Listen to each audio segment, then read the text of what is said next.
Salve a tutti, benvenuti a Soundtrack City Plus, di nuovo con delle nostre interviste a compositori, sempre con Massimo Privitera.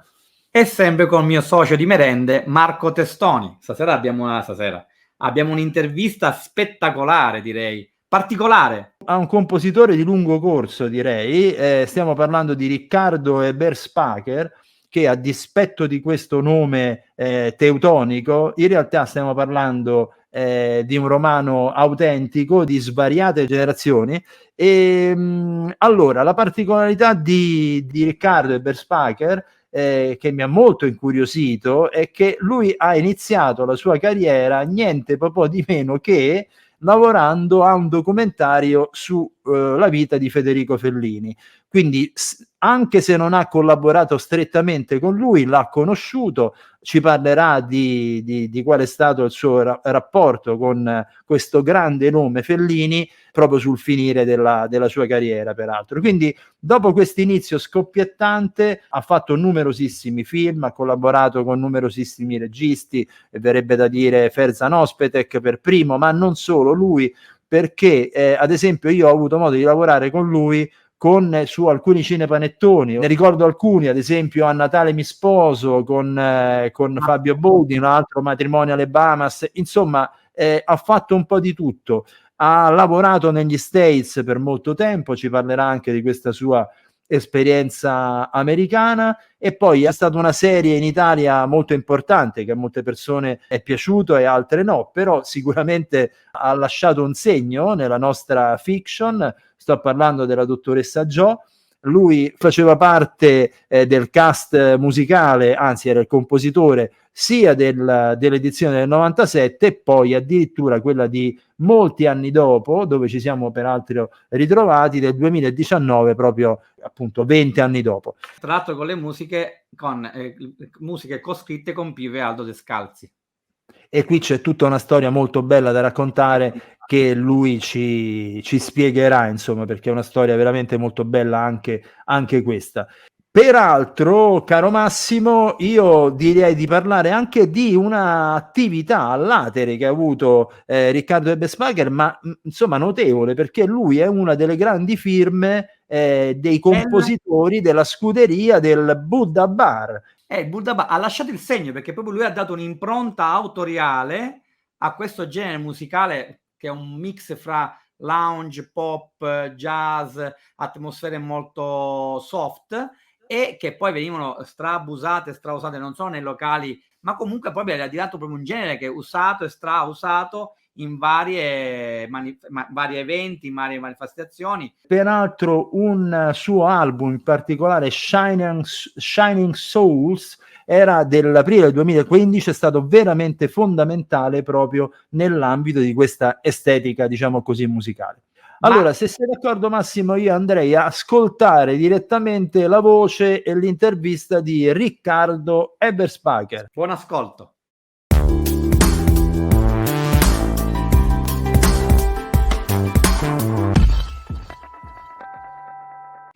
Allora, lo abbiamo anticipato, introdotto con questa nostra breve biografia.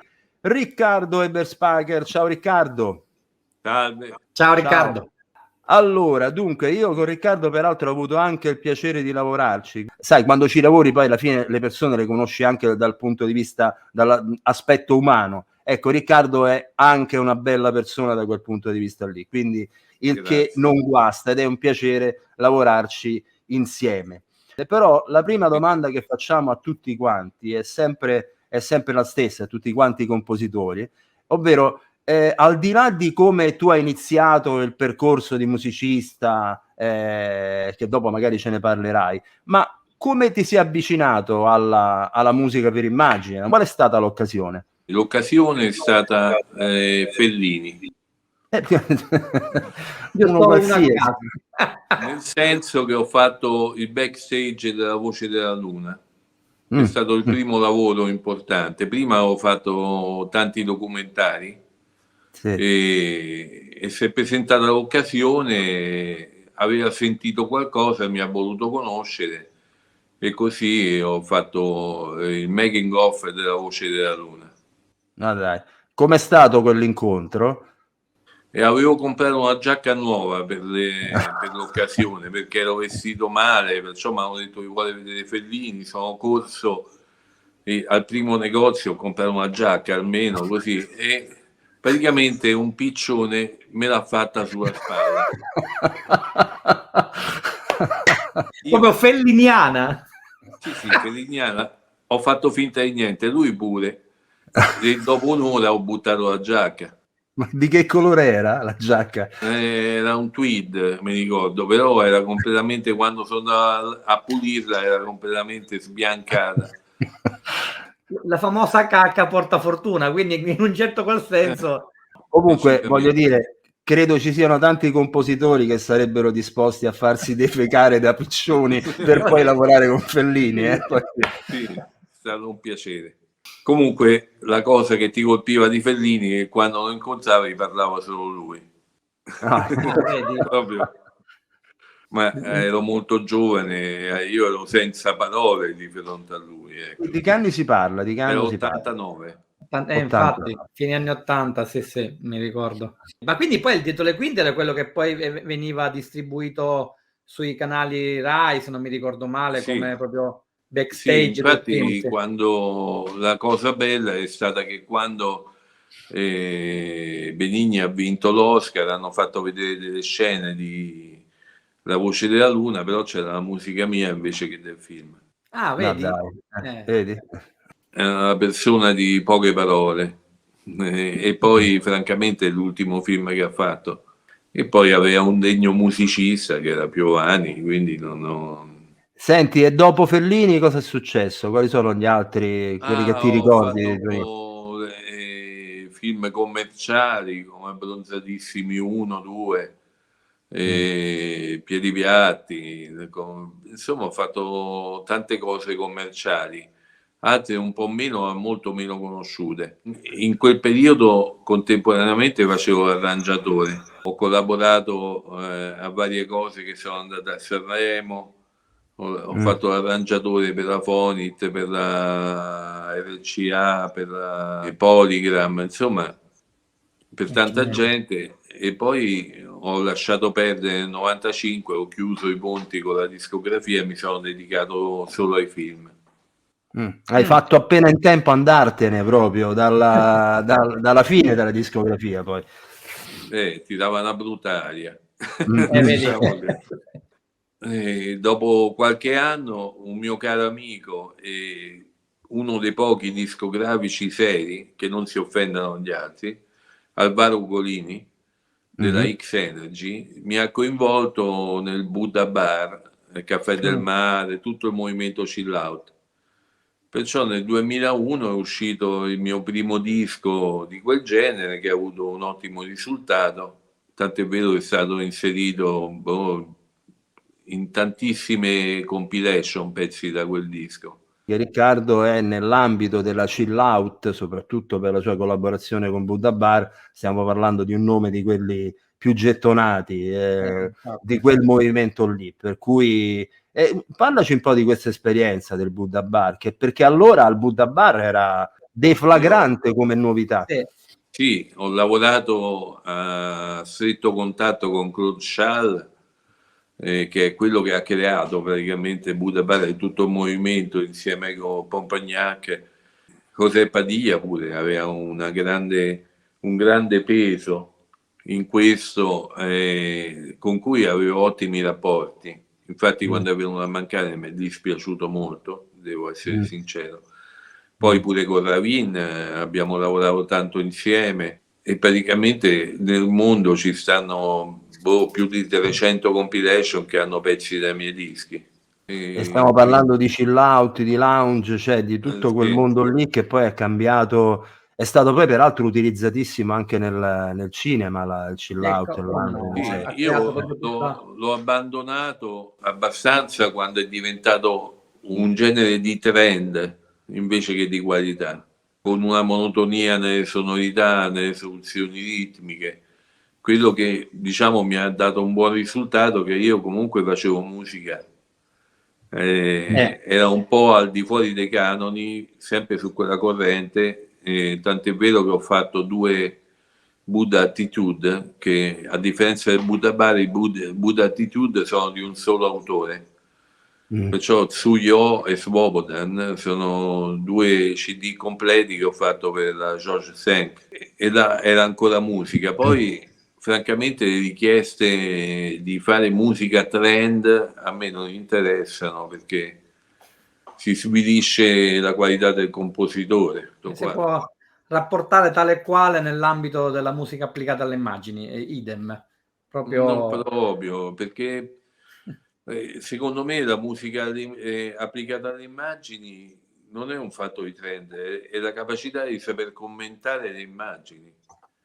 Che sì, però poi si usando... chiedono certi trend da seguire, ecco, in quel senso lì dicevo. Quello può essere, però c'è sempre che chi seguendo il trend fa la cosa giusta e chi non la fa. Effettivamente.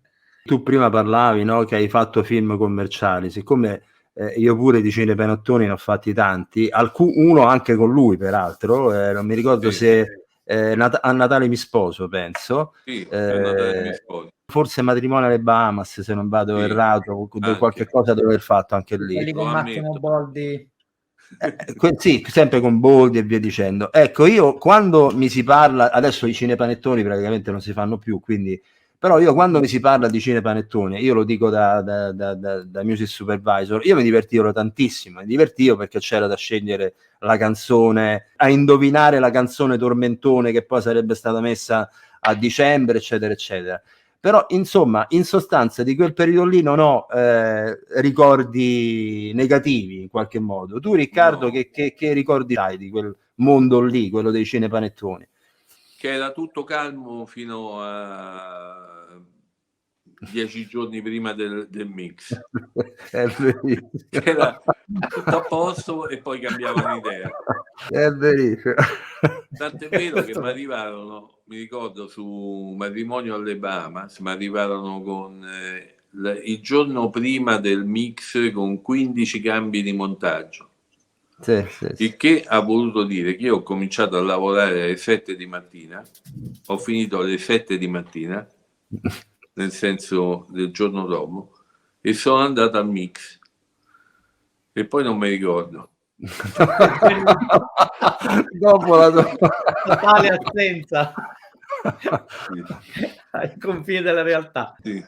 No, io voglio ricordare di A Natale mi sposo, che me lo ricordo di più, c'era il montatore Mauro Bonanni, il compianto Mauro Bonanni, credo Alberto Doni era il fonico di mix, insomma stiamo parlando di i montatori e i fonici mix storici, ed era divertentissimo, anche divertentissimo quei Boldi, però ha ragione lui, si passava da una situazione tranquilla, rilassata, e improvvisamente Doni è diciamo una persona veramente a modo, tranquillo, che riusciva a stemperare qualsiasi tensione. E poi c'erano varie tensioni, vabbè, le dinamiche tra montatore e musicista fanno parte della storia del classico.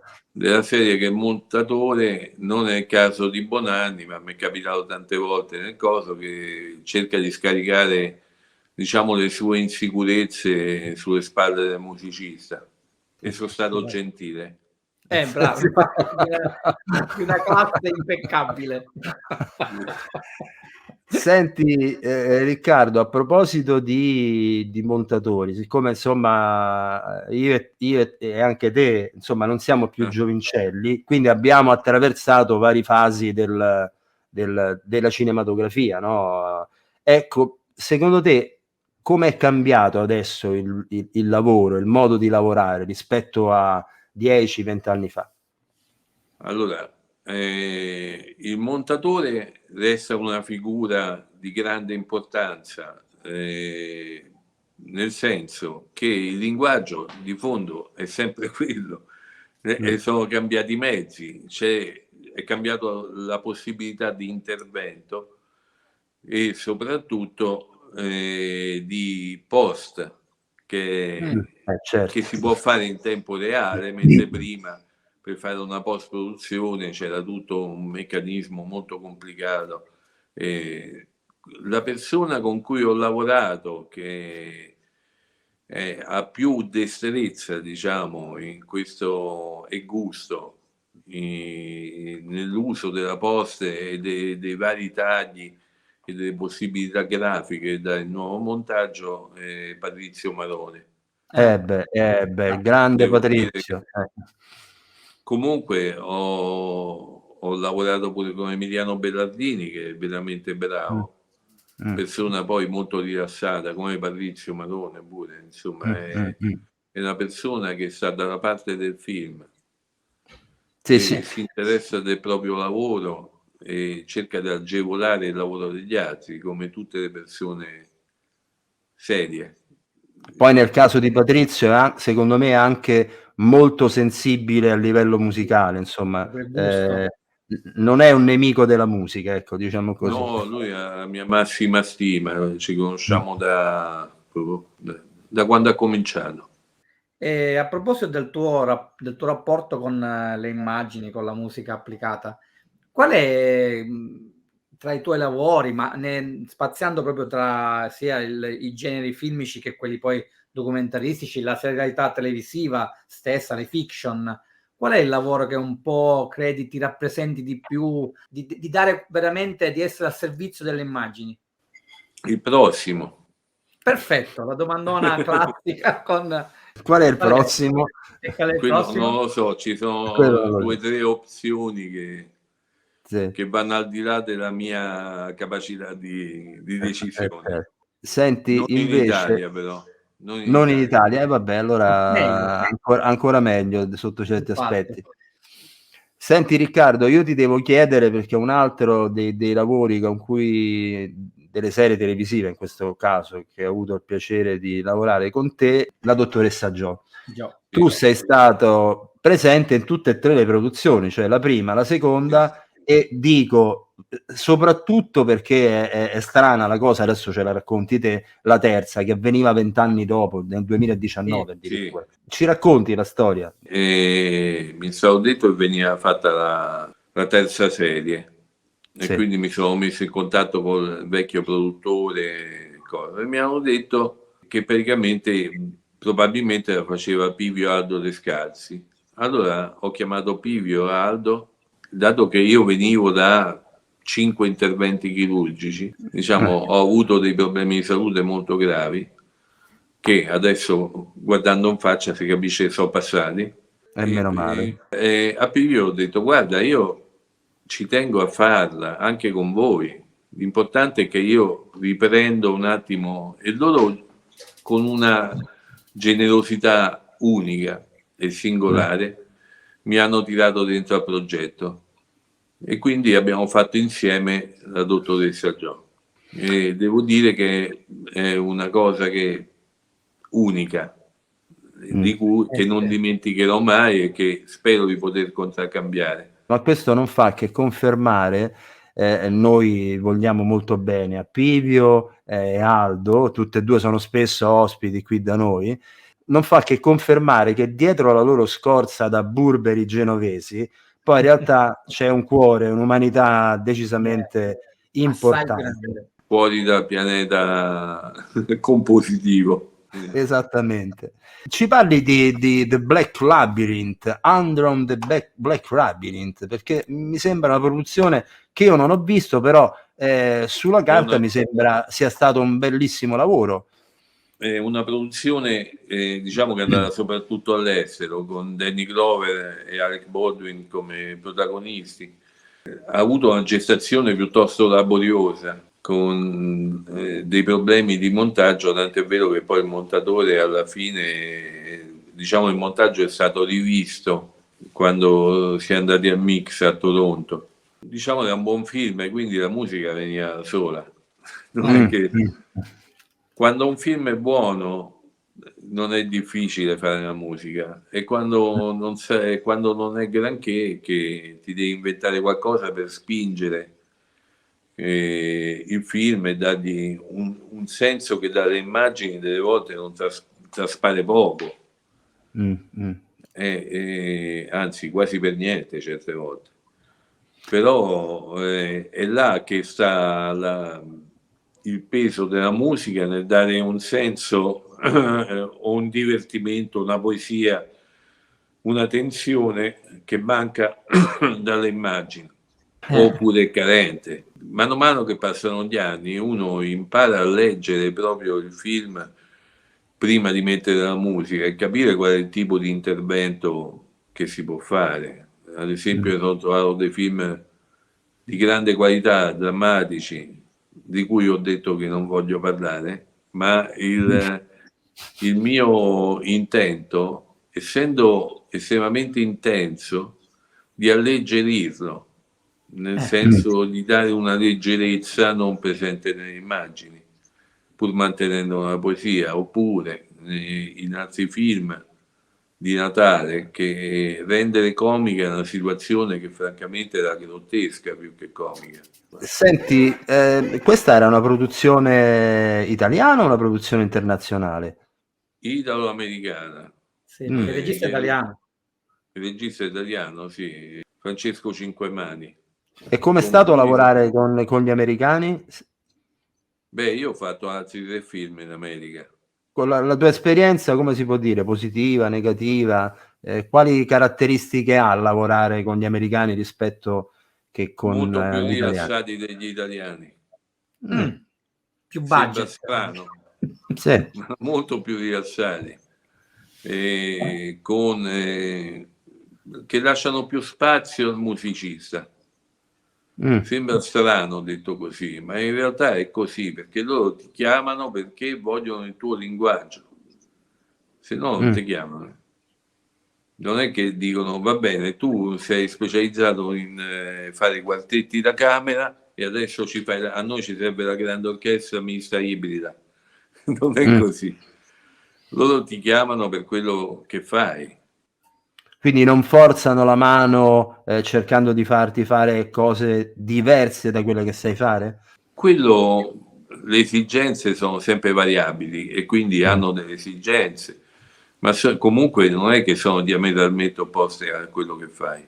Sono molto meno, sono più open-minded che in altri posti del mondo. Questi lavori li hai seguiti anche al mix, in post-produzione, o hai semplicemente dato la tua library? No, che library? Sono stato tra il 2013 e il 2015, ma pure il 2012 l'ho stato quasi 1 anno e mezzo a Los Angeles, in vari periodi, diciamo. E quindi stai là, c'è un rapporto, non dico quotidiano, ma abbastanza fitto. A parte l'ultimo film, sono stato 1 mese e mezzo a Los Angeles, ho visto 2 volte i produttori, una volta il montatore e poi basta. Ho pensato che potevo stare a Roma tranquillamente. In quelli precedenti che aria tirava? C'erano più mezzi? C'è più sì, cast, più personale? Sicuramente più mezzi, più qualità delle sale, anche se è abbastanza omologato in tutto il mondo. Diciamo che puoi capitare col fonico di Mix bravo, come no. Ok, come qui. Quello anche là. Ma ti hanno per caso, diciamo, tra virgolette, obbligato ad avere orchestratori, copisti, additional composer? No, perché ho registrato qua la musica. Ah, ok, perfetto, quindi te la sei gestita tu per conto tuo, ok. Però ho usato pure musicisti americani, tipo le chitarre, Michael Greenberg, che ha suonato con tanta gente, oppure Marcus Eaton, sono degli ottimi chitarristi di Los Angeles, ottimi, fenomeni, più che ottimi. Buon per te ad averli, come posso dire, assoldati. Torniamo in Italia, perché non ho sentito parlare di questa serie, proprio con persone con cui ho lavorato ultimamente. Sto parlando di una serie TV, Un professore. Cerchiamo di capire anche con la serialità rispetto al linguaggio del film cinema che tipo di differenza c'è, e anche perché poi forse è il tuo lavoro più recente, o sbaglio? Sì, Allora, un professore, vabbè, quando uno affronta una serie, deve ragionare in maniera diversa dal film, nel senso che sulla prima puntata costruisci l'ossatura, ma soprattutto agisci a livello musicale come tempi e come significato cromatico, diciamo, degli accordi, in maniera di interscambio, nel senso che adotti 2, 3, massimo 4 velocità di BPM con delle armonie, melodie che sono diciamo compatibili tra loro, in modo che tu puoi interscambiare le parti tra un brano e un altro e creare le nuove composizioni direttamente con le parti che hai creato per un altro, per dire. Anche possibilmente ragionando su multipli di tempo, nel senso 80, 100, 120, in modo che l'80 sia compatibile con 120, diventa un terzinato.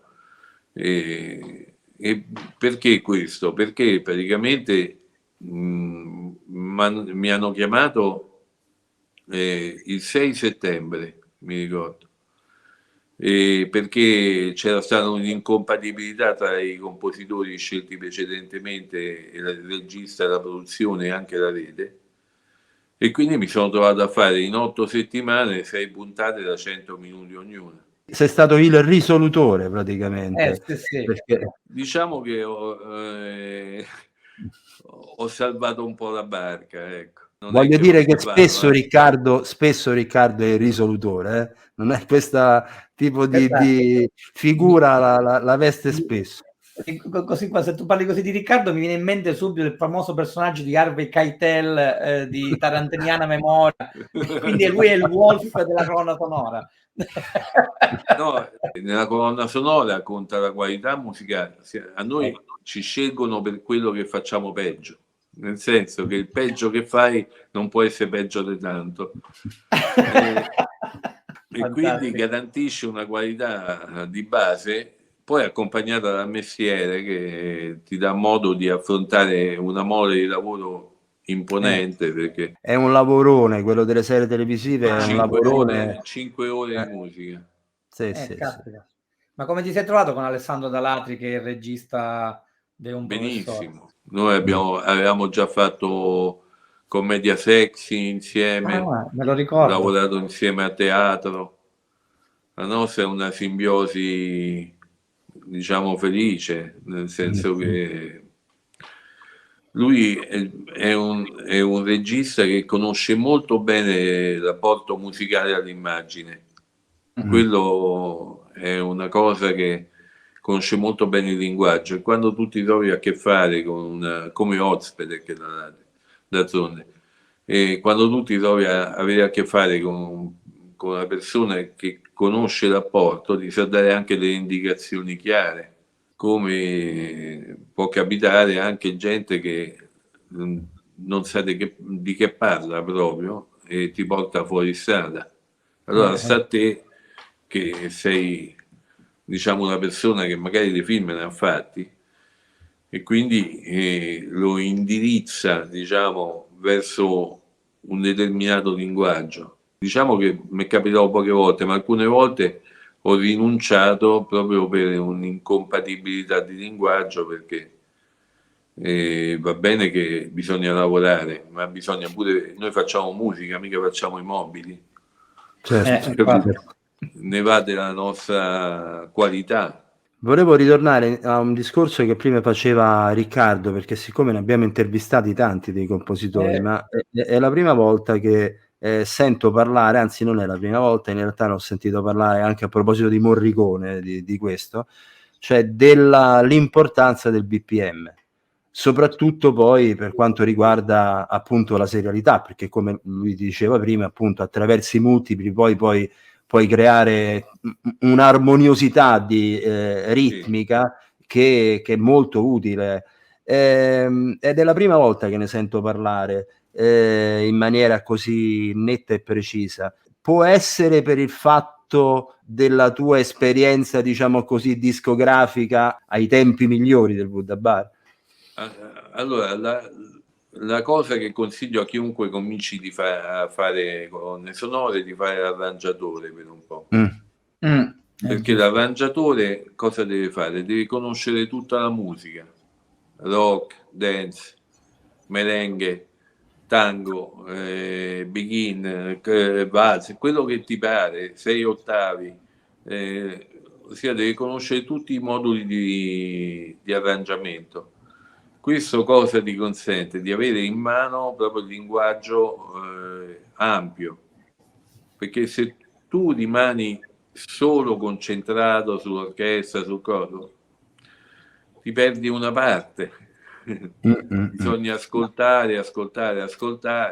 In realtà quello che noi scriviamo è un'elaborazione di quello che abbiamo sentito, ma involontariamente elaboriamo quello che ci è passato per le orecchie. Nessun compositore, Mozart compreso, ha scritto niente di completamente e radicalmente nuovo, ma in realtà sono sempre elaborazioni di quello che è il tuo mondo musicale di quel periodo precedente. Quindi sicuramente in qualcosa che ho fatto ci sta Celentano, Bach e Strauss insieme, per dire, no? Perché, ma involontariamente.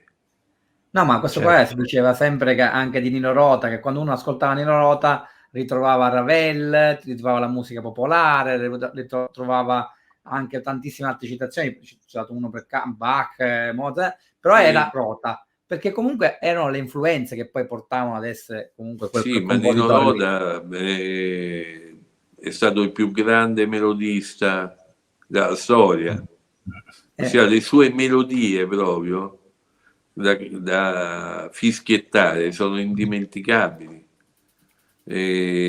senza nulla togliere a Morricone, che per me è grande altrettanto, ma in un'altra chiave, diciamo, no? In una chiave emotiva che ti toglie il fiato proprio, perché quando senti Morricone con attenzione ti toglie il fiato. Infatti quando ci siamo incontrati, che è capitato 3-4 volte, a parte che lui sapeva tutto quello che avevo fatto, che io non ho capito. Stranissimo in Morricone, che riteneva sempre di non ascoltare mai gli altri, ma solo tutto quello che faceva lui era molto mi ha fatto, vabbè, insomma, è stato un bel incontro, qualche bel incontro, però la cosa che la seconda volta che gli ho detto, mi ha detto: guarda che già me l'hai detto, che praticamente una volta per la pubblicità della digitale terrestre della Rai mi hanno dato come esempio gli Intoccabili, no? E affrontando quella musica, ascoltando l'attenzione, ho capito una cosa che gli dicevo sempre, che alla fine avevo stufato, che quello che si capiva che era una persona con un cuore grande così, diciamo così, perché se no quelle cose non le scrivi. Perché non è un fatto tecnicamente difficile, è proprio emotivamente difficile quello che ha fatto Morricone. Quindi denota una sensibilità che è al di sopra della norma, che non basta il mestiere, puoi studiare 100 anni, non le farai mai quelle cose. Anche in quel caso persona burbera mica poco, però anche lì, che forse è una situazione di difesa, poi in realtà poi parlando con i figli, parlando con tutti i musicisti che ci hanno lavorato con lui, insomma, invece aveva questi sprazzi di profonda umanità che forse ti spiazzava, proprio perché dal personaggio magari te l'aspettavi di meno.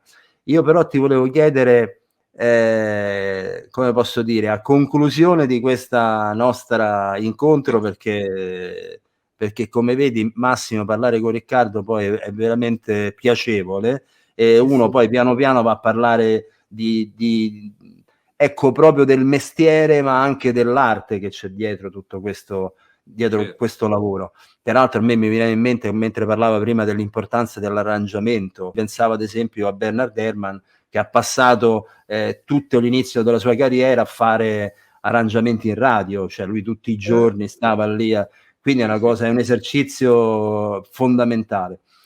A proposito, siccome parlando di radio, siccome noi siamo collegati anche a una radio dove poi noi mandiamo la tua intervista, dimmi una canzone originale tratta da un film che ti è rimasta particolarmente nel cuore.